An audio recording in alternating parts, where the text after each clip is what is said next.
Hello dear students, I think you all are well. Welcome to Economics class with पुजारी sir. आज हम बात करेंगे real GDP and nominal GDP. Okay, real GDP means current year के basis पे जब हम जीडीपी को कैलकुलेट करेंगे तो उसे हम कहेंगे nominal GDP. And base year के बेसिस पे जब हम जीडीपी को कैलकुलेट करेंगे तो उसे हम कहेंगे रियल जीडीपी. अब करंट ईयर कौन सा, बेस ईयर कौन सा, जैसे लेगेस 2 ईयर का डाटा आपको गिवन होगा. First 2020 and 2024.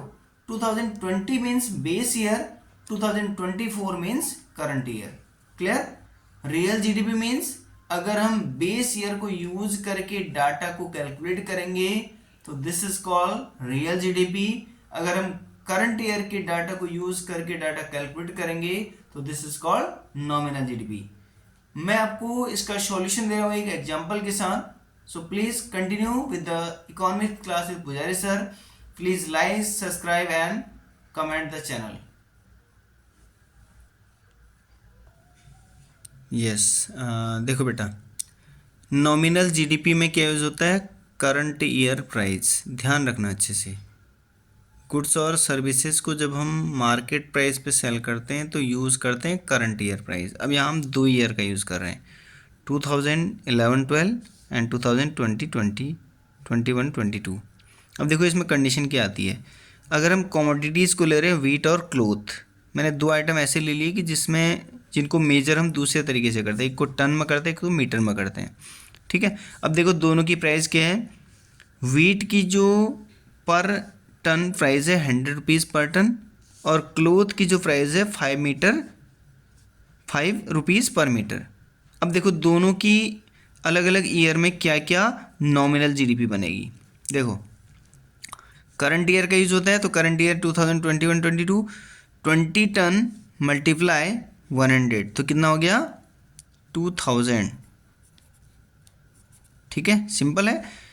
100 मल्टीप्लाई 20 करना है तो 21 जा 20, 000 आ गए तो 2000 रुपीज़ हो गया. And price of the cloth 5 rupees per metre and quantity demanded 100 metre. 100 metre की डिमांड है और प्राइस 5 रुपीज़ पर मीटर है तो कितना हो गया 5 1 जा 5, 500. राइट. अब इसका टोटल कितना हो गया देखो 2500 ओनली. ठीक है. अब देखो दूसरी कंडीशन क्या है. इससे भी हम माना 2011-12 में प्राइस ये थी 105 तो प्राइस नॉमिनल जीडीपी ये बनेगी. और अब अगर 2021-22 में इसकी प्राइस बढ़ के 100 के प्लेस पे 1000 हो गई और 5 के प्लेस पे 20 हो गई तो इसी प्राइस के अकॉर्डिंग इसको हम मेज़र करेंगे. ठीक है. तो क्या हो जाएगा 21 जा 20 प्लस 000 तो 20,000 रुपीज़ ये बन गया. एंड डिमांड है 20 मीटर्स की, सॉरी डिमांड है 100 मीटर की एंड प्राइस हो गए 20 रुपीज़ तो 21 जा 20 एंड 00 ये आ जाएगा तो कितना हो गया 22,000. 22,000 इसकी जीडीपी बन गई. देखो दोनों ईयर की जो नॉमिनल जीडीपी है वो डिफरेंट है. कैसे? क्योंकि हमने दोनों ईयर के बेसिस पे काउंट किया. 2020-21 में जो टोटल नॉमिनल जीडीपी बनी वो 22,000 की और जो 2011-12 में बनी 2500 की ओनली, क्योंकि ऑन दैट टाइम उस प्राइजेस की गुड्स जो प्राइजेस ऑफ द गुड्स थी काफ़ी कम थी और यहाँ इंक्रीज हुई तो इंक्रीज के बेसिस पे कैलकुलेट करेंगे. Now next one is real GDP. ये देखो डाटा रेडी है.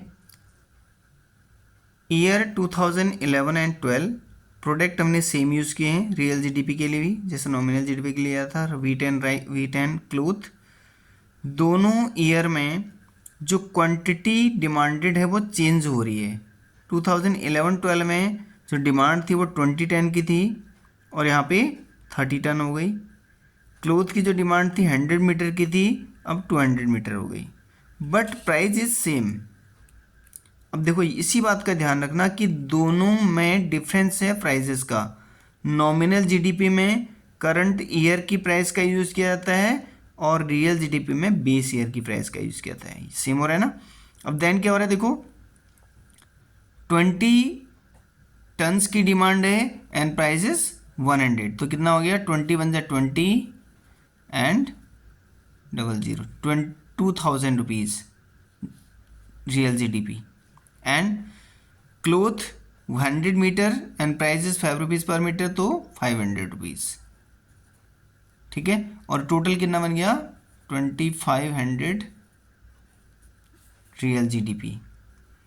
अब नेक्स्ट हम देखें, नेक्स्ट ईयर में क्वांटिटी डिमांड इंक्रीज हो गई, 30 टन की डिमांड और price is 100 rupees, same as last year. So क्या हो जाएगा, 30 वन जा 30 प्लस 00 3000, 200 मीटर्स की डिमांड है and 5 rupees per metre, 5 two जा 10, 1000।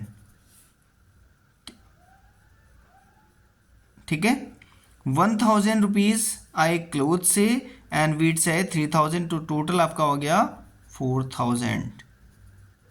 क्लियर। अब ध्यान से देखना, केवल चेंज ये है कि हमने रियल जीडीपी में यूज़ किया बेस ईयर की प्राइस और नॉमिनल जीडीपी में हमने यूज़ किया करंट ईयर की प्राइस। करंट ईयर मीन्स 2011 में प्राइस अलग है और बेस करंट ईयर में प्राइस अलग है। दोनों ईयर्स में 2011 में आपकी 500 रुपीज़ पर मीटर और यहाँ है 1000 रुपीज़ पर मीटर, तो इसके अकॉर्डिंग जीडीपी चेंज हो गई। ठीक है, nominal GDP on the base of current year price, real GDP on the base of base year price. Base year means 2011 में जो प्राइस होगी उसी प्राइजेस के बेसिस पे हम डाटा को रिप्रेजेंट करेंगे, कैलकुलेट करेंगे। Clear you all.